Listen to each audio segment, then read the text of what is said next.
This video contains depictions of blood and gore, as well as spoilers for various Doom games.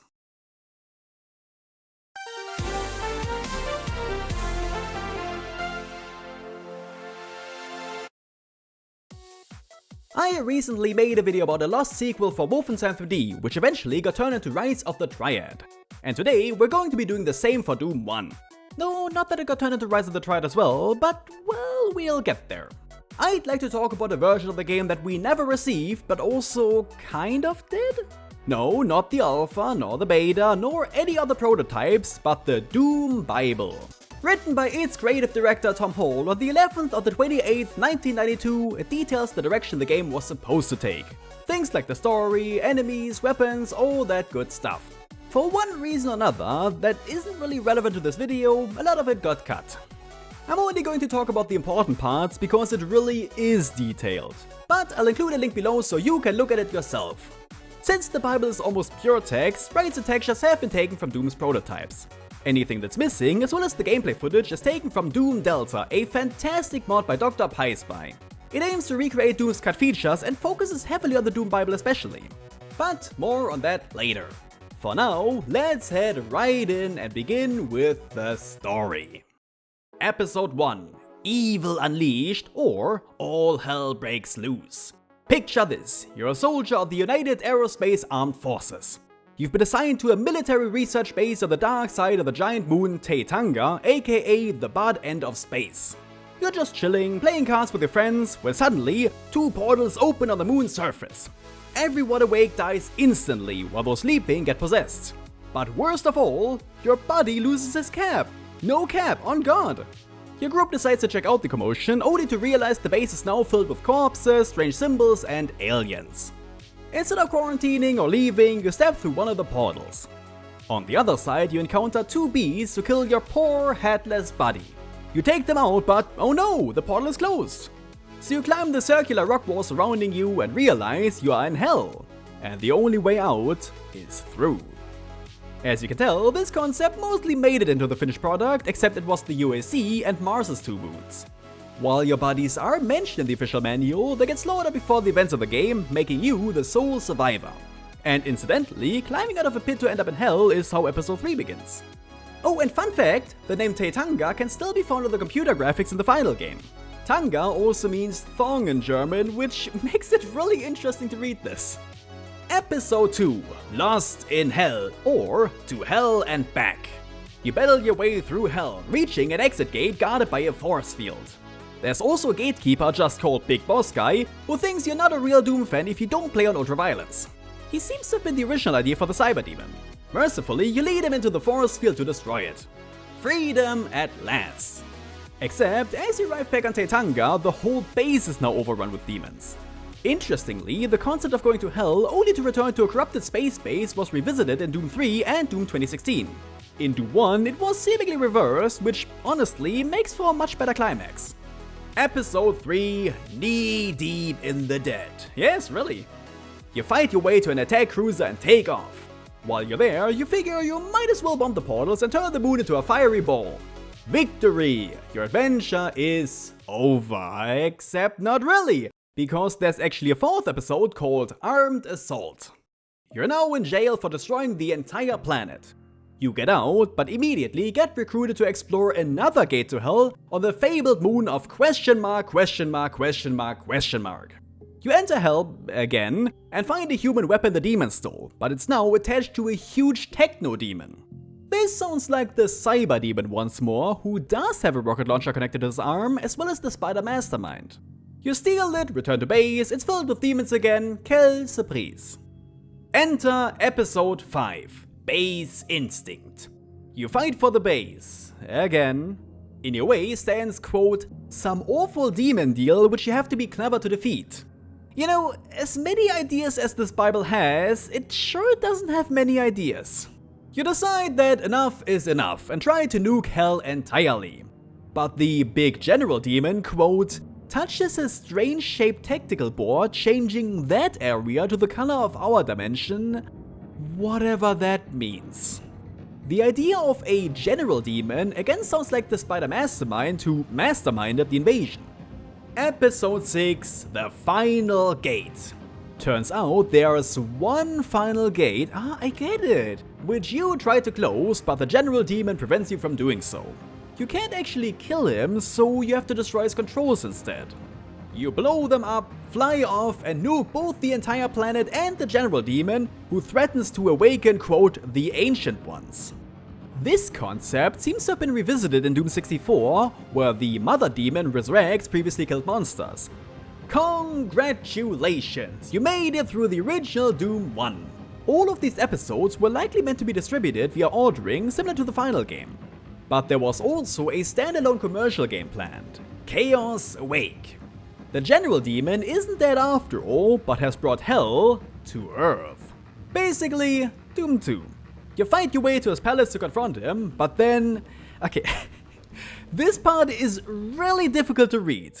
Pause if you want to torture yourself. From what I understand, you just shoot a projectile into a gap, and that destroys the machine he was using for the invasion. So, essentially how you defeat the Arcade of Sin. You and your buddies emerge back on Earth, look at each other and, quote, say something incredibly funny. Everybody laughs, roll on snare drum, curtains. So, that's the long story, but what about the gameplay? Obviously, it was still going to be a first-person shooter, but slightly different. For starters, like in Wolfenstein, there were going to be lives and even a score system. Remnants of these can still be found in the press release. But most of all, you had the option to choose between 5 different characters, each with their own abilities. This concept was realized in both Doom 2 RPG for mobile, as well as the Ravensoft game Hexen. And those characters were... Lorelei Chen, sorry for calling it that, a fiercely competitive, intimidating, divorced, muscular, tall, Chinese woman. She'd have moved quickly and would have been most accurate with a pistol. As a trade-off, she was vulnerable and not good with a bayonet. John Petrovich, a tall, muscular African-American. He was the former head of security but lost his rank due to subordination and requested to be stationed in Taitanga. He had average speed, tanky health, was good with all shotguns but not with rocket launchers. Dimitri Paramo, a bulky, unkempt, slightly overweight Spaniard with frizzy brown hair. He's low-ranking but fine with it, as he wants nothing more than following orders and shooting people. Are we sure he's not actually German? He'd have been good with all weapons but was slow to compensate. The fan favorite and my personal one, T. Barrett aka Dr. Piespy if we're to believe the avatar. A gorgeous redhead with a sense of duty and desire for adventure. Very fast, great with a bayonet, but very squishy. And finally, Buddy the Code, who was sent to Taitanga for showing up as superior. Very fit, very powerful, and wearing a hat that says BIOS but Aerospace on it. Yes, he was the guy whose head was lost and who got killed by the demons in hell. In fact, the code actually stood for Dies at Conclusion of the episode. So it sounds you couldn't even play as him afterwards, which kinda sucks if you liked him. He wasn't 100% going to be male, as other possible names include Melanie Butch Buccelli and Taradina Cassette. Dead names maybe? He also seems to have been the main inspiration for Doom guy who was sent to Mars after assaulting a superior. And since the Doom manual does mention your buddies, it's possible that this original cast still exists in the final game, they all just met a gruesome fate. In that case, maybe neither of the two Marines on the cover are Doom guy, but one of these guys. Now, onto the weapons. First up, the knife, which could both backstab enemies and even be attached to a gun as a bayonet. The machine pistol, shotgun, spray rifle, automatic machine gun, and missile launcher were essentially the pistol, shotgun, super shotgun, chain gun, and the rocket launcher. The BFG 2704, on the other hand, would have actually damaged the player a bit. I guess they had to fine-tune it some more until the 9000 version. The Darklaw would have fired a cloud of tortured essence, apparently silently. There was even something called the Projectile, which wouldn't do much damage, but would give info on enemies.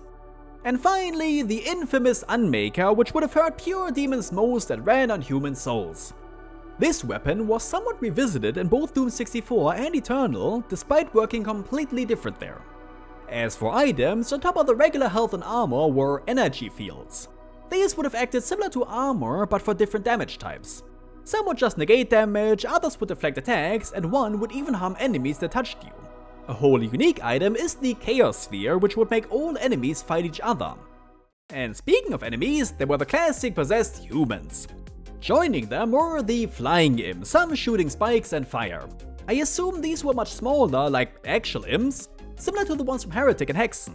There was also the Demon Trooper, who do high damage up close, with later variants casting magic. These got eventually turned into our imp, whose sprites still start with True. Demon Sergeants were the same, just stronger.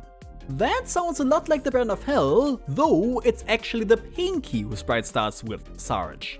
And finally, the Bruiser Brothers, the bosses of episode 1, who do the following. Insert interesting description of behavior and how they are beat here. Yeah, not very fleshed out. In fact, all of these enemies are only the ones for episode 1, with the other 5 presumably having their own. Episode 1 is also the only one that features notes on the levels, a whole 15 instead of just 9 in fact. There's a lot of info on these, so please read it yourself if you're interested. I just wanted to point out that many of the concepts are similar to the final game, like featuring a hangar, a waste processing plant, control centers, and labs. However, a big focus was on making them more lifelike by adding chairs, tables, toilets, and even lockers to interact with. If you look at Tom Hall's maps from the final games, you can really tell that he wanted to create locations that they could actually work and live in. To summarize, many of these ideas did make it into both Doom 1 and 2, with some only getting as far as the prototypes, and some, like the playable characters, getting axed entirely. However, they weren't completely lost. There's one game where they were realized in, one we've seen before. Rise of the Triad was a game made by Tom Hall right after leaving id Software, as I mentioned in the other video. And it contains just about any and all ideas that didn't make it into previous games, including the Doom Bible. The story is completely different for the most part, but you're also part of a task force that gets stuck in a place with no way out but forward. Except this time it's a monastery on top of a giant mountain instead of hell. The gameplay is more similar to Wolfenstein 3D than Doom, even featuring lives and score. Shields were revisited, though only as temporary items to protect you from bullets and fire. But most importantly, we finally got a look at how those playable characters might have been. Because here they all are. T-Barret went completely unchanged because you can't improve on perfection. Lorelei Chen got turned into Lorelei Ni, who is still fiercely competitive, but now smaller. Petra and Dimitri got merged into the characters Doug Wendt and Teradino Cassette. Doug shares his looks with Petro, but is tanky like Dimitri, and Teradino is more of an all-rounder like Petro. While he looks more like BJ Blazkowicz, his name was taken from one of Buddy's possible female ones. And said Buddy was combined with Dimitri into Ian Paul Freely. Still an unkempt, aggressive Spaniard, but now more of a joke character. His name even abbreviates to IP Freely in spirit of the acronym Buddy had on his cam. But as much fun as it is to mess around with these characters, it's just not the same. The game plays too differently and the demon weapons and new enemies are nowhere to be seen. Doom, this is not. Luckily, the mod Doom Delta that I mentioned at the start does a much better job of recreating the Doom Bible. I'll say right away, I'm in love with this mod. It's a super impressive recreation and works extremely well by itself. But it also kind of shows that many of Hall's ideas were cut for a good reason. The new weapons are exciting, as Doom's arsenal is kind of boring.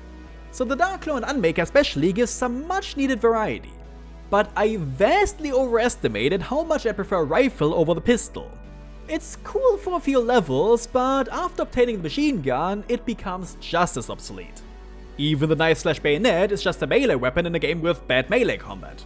The chainsaw and berserk are much more fun and iconic anyway, which the mod thankfully includes.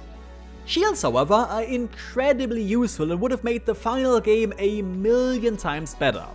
I guess they just couldn't be bothered to code an inventory just for them, which is why Rise of the Triad has them on a timer.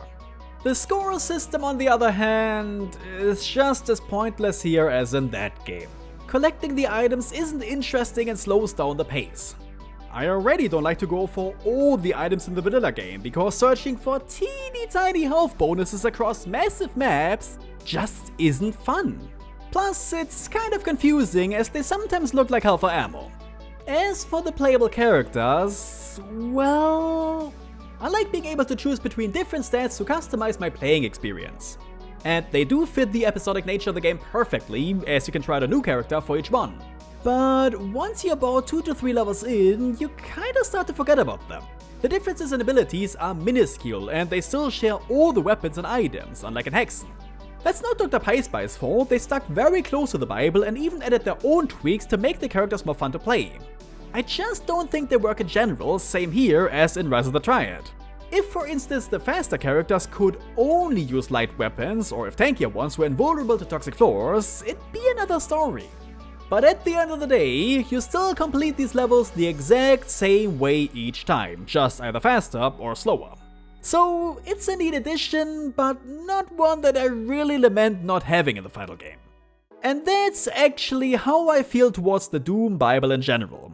Yes, it's different, but not much different. It was also overambitious, and they really had to cut it short at some point. Doom works best because of its simplicity, which is a big reason for why mods for it, like Doom Delta, can even exist. And cutting the amount of episodes in half was a great idea. Even just reading the story, I felt like it dragged on and on. Hell should be the finale, not something you go to now and again like you're dropping by the store to get milk. I hate to say it, but John Carmack was kinda right when he said that stories in games are like stories in porn. Expected to be there, but not important. At least for this game. Because ultimately, all you're there for is to shoot demons, so the context doesn't matter. How would future games be affected though? Unlike with Rise of the Triad, the plot was essentially the same even regarding Doom 2.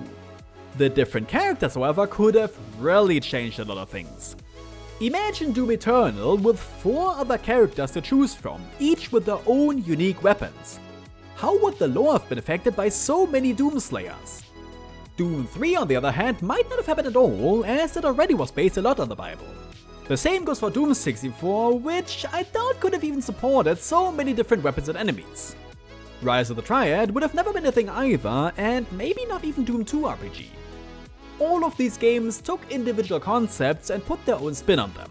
So while we never got a game that was definitively based on the Bible in every way, we still got it, just spread across many different titles. So pick the ones that have the features you like the best. And unlike Rise of the Triad, modders like Dr. PieSpy have stamped up to give us that version of Doom. So it's not like we're missing anything. Again, fantastic mod, go check it out, link is below. However, I think what's way sadder is the fact that Tom Hall left id. His levels were among the best because they have such a clear, realistic structure to follow. Romero on the other hand focused more on gameplay, while Sandy Peterson threw realism out the window entirely. The maps are still fun to play, but even in Wolfenstein 3D, halls were the most memorable. They felt like real places you could visit, which I even made a video about. And I'd also have loved to have seen his take on Hell on Earth. In Rise of the Triad, some of his maps, like Rocky Plateau, were already very open-ended, so we wouldn't have lost that aspect. He probably would have just created more straightforward, less nonsensical city stages. So ultimately, losing the Bible was not as bad as losing Tom Hall, and I wish he'd try his hands on making some Doom levels again like John Romero. Oh well, a germ can dream. But I'd love to hear what you think. Would you have preferred the Doom Bible over what we ended up getting? Let me know down below. And if you've enjoyed the video, then please show me that with a like, a comment, by subscribing, and even by donating directly to my Patreon. Anything is appreciated. But for now, thank you very much for watching, have a wonderful day, and goodbye.